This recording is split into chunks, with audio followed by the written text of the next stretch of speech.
falar, o foco do programa é mais eleição. A primeira pergunta clássica, que todo mundo comentou em tudo quanto é lugar. Os institutos de pesquisa erraram? Erraram em qual sentido? Acertaram o Lula muito próximo, o erro foi pequeno, 50-48, para mim não é erro. O que é 2? É a margem. É a margem. Agora, Bolsonaro 37-36 contra 46 é considerável. Eles erraram? Cabral, eu vou ser muito direto. Já tinha até conversado um pouco sobre isso, mas a grande pergunta não é se eles erraram ou mentiram. A pergunta é se a pesquisa eleitoral pode induzir a comportamento eleitoral. E eu vou te dizer por quê. Vamos pegar nas eleições de 2018.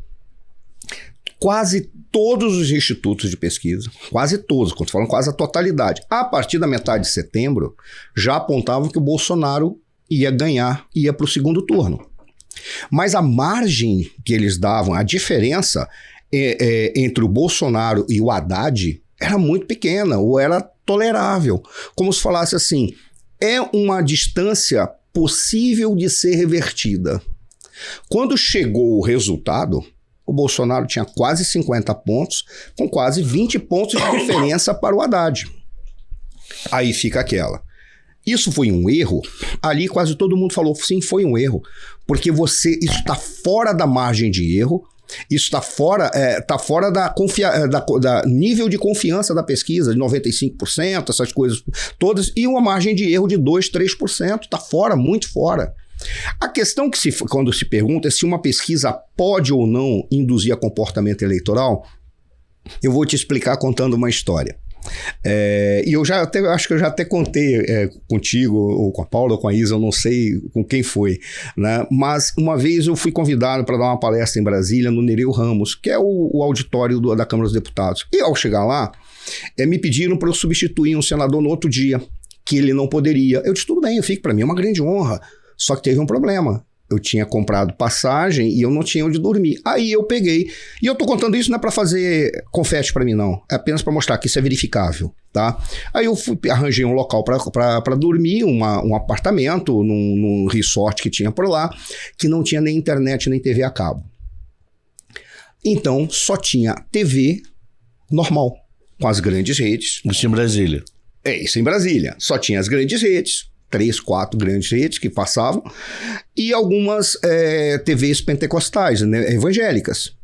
Foi o que eu tive que assistir, porque eu não ia para lugar nenhum, eu fiquei o dia inteiro assistindo aquilo. Aquilo parece que foi uma pancada na cabeça que abriu o meu cérebro para entender o que é divulgado para a grande massa populacional. Só passa, em especial, da maior rede, quase 60%. A pauta que é definida, aquilo que é assistido, é quase 60%, 70% da maior rede. E eu vi o que passava ali. Naquela época, ainda estava no poder Sua Excelência, presidente Dilma. Não era nem o Temer que estava, era a Dilma que estava lá. Ou seja, eu via o que passava, como passava. É aquilo que vai para a massa. Vamos pegar um outro ponto.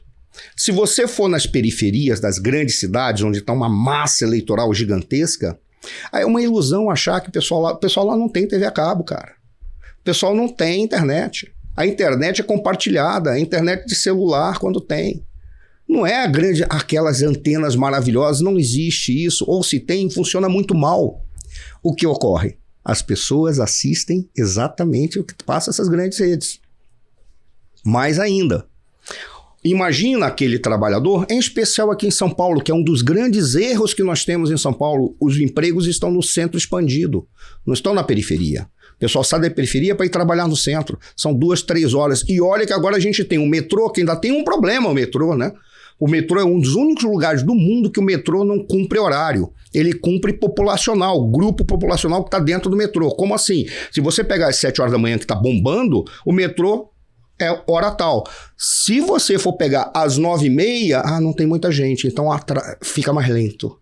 Para conseguir botar gente o suficiente. Matou a charada? Ou seja, não é como em Londres, chega na hora tal, tendo ou não tendo gente para entrar no metrô.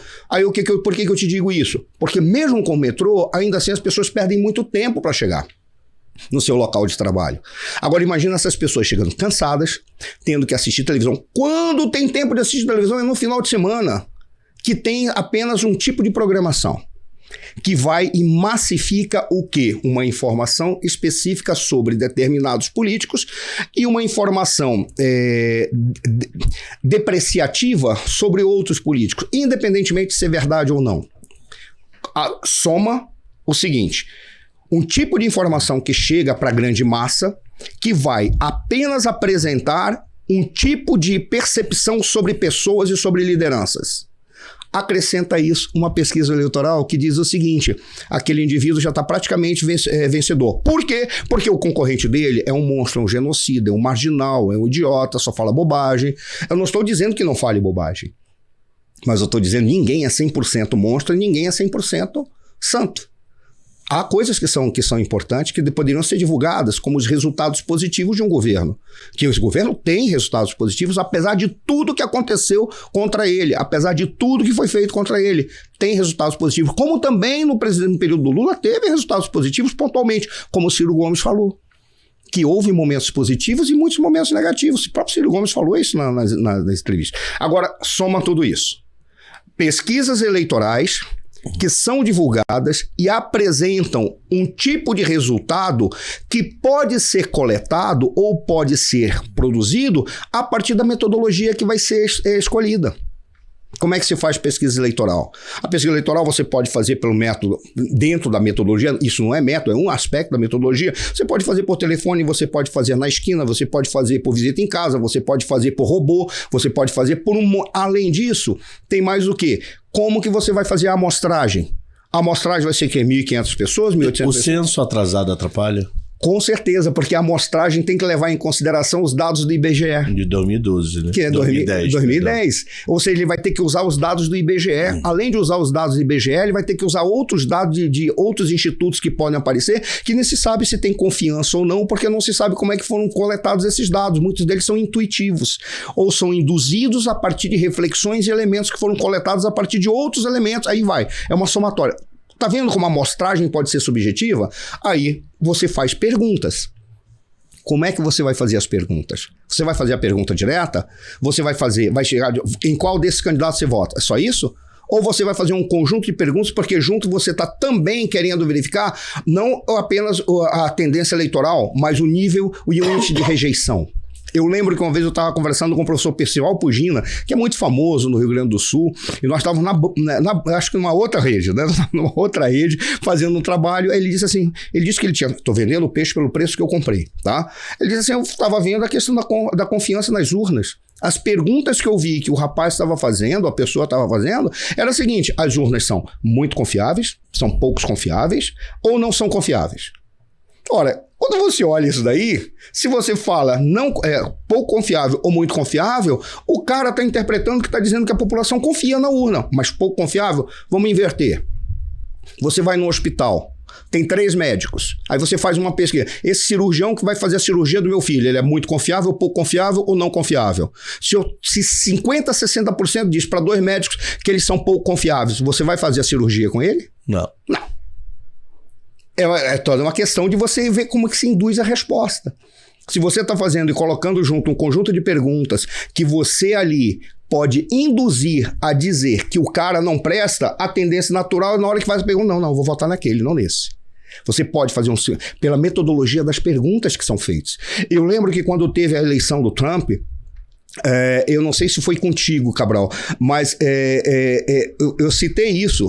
Todos os institutos de pesquisa erraram, e um acertou.